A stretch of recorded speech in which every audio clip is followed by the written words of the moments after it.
Alright, hey guys, so this is recording this. I just woke up after yesterday's day 1 of League. I got level 76, so I did a campaign, and I just started mapping. And I just want to show you the progress after one day, and any sort of notes I had. One note of significance, I'll just pull up real quick here, just because I made a remark of it, was at levels I got certain breakpoints. So in general, while I was leveling, I was rushing bleed chance, okay? So I pick up things like these two attack ones, but then not get the one behind it, or this one node here, or this one node here, just to cap my bleed chance. Because just having things bleed while leveling felt the best. And then I got Unwavering Stance at level 8, Blood Magic at 15, Resolute Technique at 20, and Versatile Combatant at 44. So I got to Unwavering early because I just hate being stunned. Then I got to Blood Magic around level 15. RT pretty much right after that.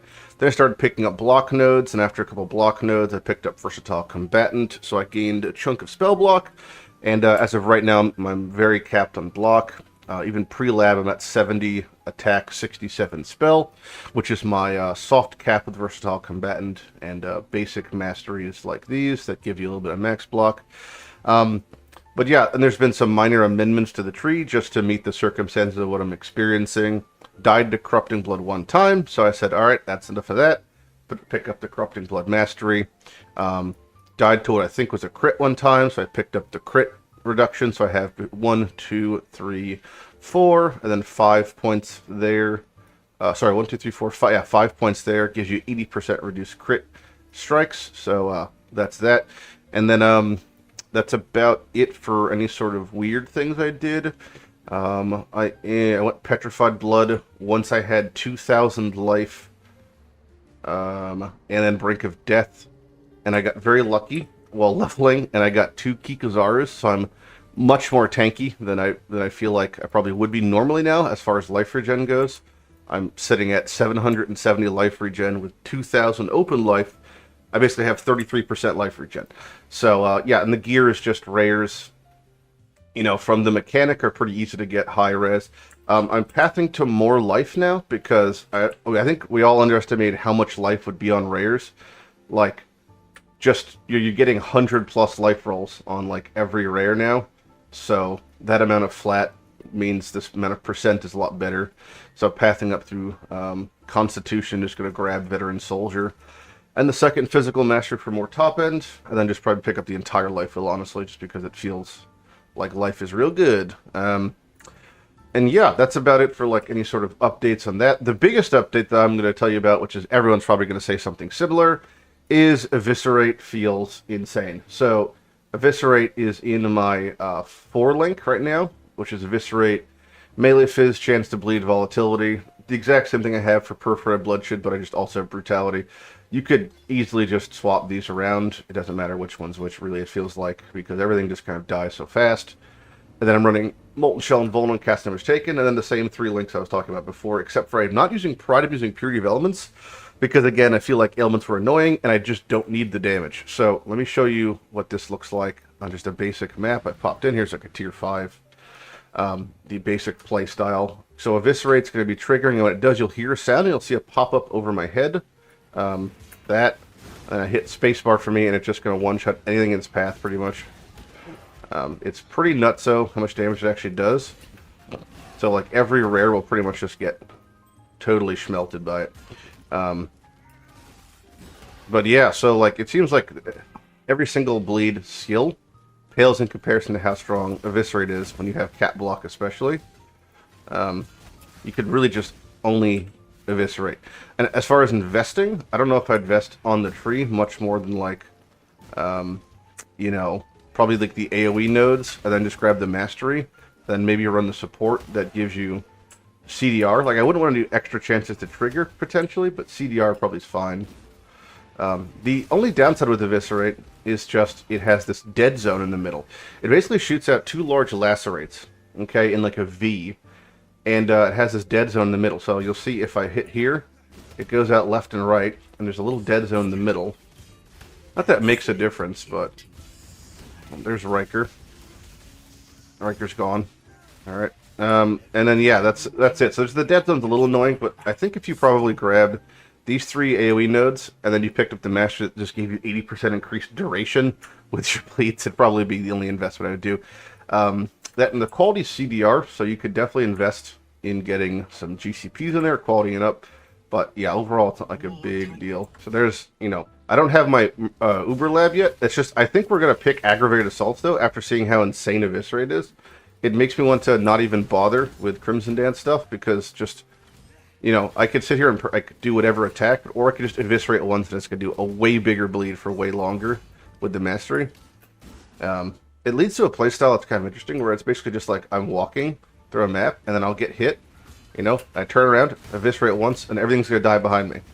Like, without fail. And that's without the 80% increased bleed duration. So, yeah, just like, you know, walking and then just turn around and zap. And so far, like, I've really only died, I died to like a couple things, and those things were actually just patched recently. It was a bug that was making certain rare mobs, and these things do more damage. But aside from that, the only thing that's really going to kill you is dots, because you're basically immortal to hits. And yeah, we're just cruising. Like, the build's feeling great. Surprise to none. Melee bleed feels really good this patch. Block's feeling really good. Block nodes on shields are way better than we thought. They're just way better. So we have, you know, access to, basically you can get up to 50 block on a shield, which is weird because the thing sets you at 50. But it's almost irrelevant, because I don't think you're even going to want to get increased block chance on shield. I think you're going to want to get a shield that has high block recovery, and you can roll spell block on shield, and then just kind of do that, and that feels, I think, a lot better. So getting like high spell block on shield, getting that, you can get a 50% reduced crit chance roll. You could save yourself 4 points in the tree. There's like a lot of points to be saved on the tree in general, I think, with these setups. So, you know, you can get that setup we talked about with the crit reduction. If you just get one roll on your shield and it does the exact same thing, you can get like up to 18% spell block. If you spec into the life masteries for the res wheel over here, if you grab 1, 2, 3, pick up the life mastery, and you get a level 3 enlightened. It's not even a 4, just a 3. You actually can run Tempest Shield. The only problem with Tempest Shield is if you actually have like not a lot of int, so you're gonna have to get some int substat, which is not a bad thing at all, since again our gear is like pretty loosey-goosey. We're just picking up like rares that matter. So like rares like this, that's what we're looking for this time of year, you know. Nothing but life and res, you know, and then int now. And then spell block, yeah, so it's pretty chill overall. Look at that. Just feels good. I like having this up. It's pretty chill. The support for Eviscerate gives it 40% CDR and a longer window to trigger. That would probably be a 6 link I'd use. And then, you know, get mastery on it just for that,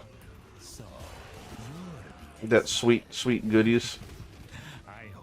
Oh, he's just one Viscerate pretty much just killed him instantly. Like, it's so much damage it does. It's kind of crazy. I want to remove him. And yeah, the gambling from the mechanic has also been decent. I've done a little bit of gambling. I've not gotten a weapon upgrade, but I did get this belt.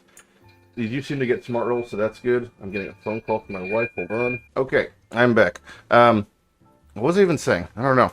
Anyway, it feels good. Everything feels good. I would invest in CDR, if anything, but, yeah, don't go crazy. I feel like it's kind of pointless to go crazy on the, CDR, because you only have to hit really once every couple seconds with the Eviscerate, and your bleed's going to last fucking forever. So, yeah, especially if you get that mastery, the 80%, you know, increased duration of your bleeds is going to be pretty fucking massive. So, when you get a big, nice, aggravated bleed, it'll be, like, noticeable. Yeah, I mean, you do want to have CDR to a degree, because you want to bleed more often, since the more often you bleed, the more chance you have of hitting a higher bleed, right? Because they're going to replace it with the highest bleed. And then obviously Perforate still does a ton of single target. So there's no reason not to just be perforating while it's happening, or lacerating, or whatever skill you choose. Definitely recommend picking up the Life Regen Reduction Mastery. It's something I always recommend on League launch, that nearby enemies have reduced Life Regen. Then you could hook up a Frost Bomb to your Cast Never Taken setup also, just to get a little bit more of that. Because it is pretty terrible just to have to deal with people regenning constantly. I'm still just fishing for a, you know, some sort of corrupting blood thing so I can draw out those nodes. Not that they're bad, but, you know, I just want to drop them. Yeah, but you can see the single targets, pretty good at this stage with a 4-link perforate. They just get shredded. And then I'm a tanky boy. If I don't get one shot, I ain't dying. With my endurance charges, with my life on block, with my regen. But yeah, that's basically it. If you have any questions, ask them. I'll about to do a new update video tomorrow where I'm at with the gear and any changes I make and amendments, etc. But we're just on fucking autopilot, and leveling was so piss easy with perforate and eviscerate, and just a 3-link pretty much was just like chance to bleed, melee fizz, and eventually like volatility or brutality, whatever. So easy. Yeah, have fun. I'll see you in the next update, and Lighty up. Bye.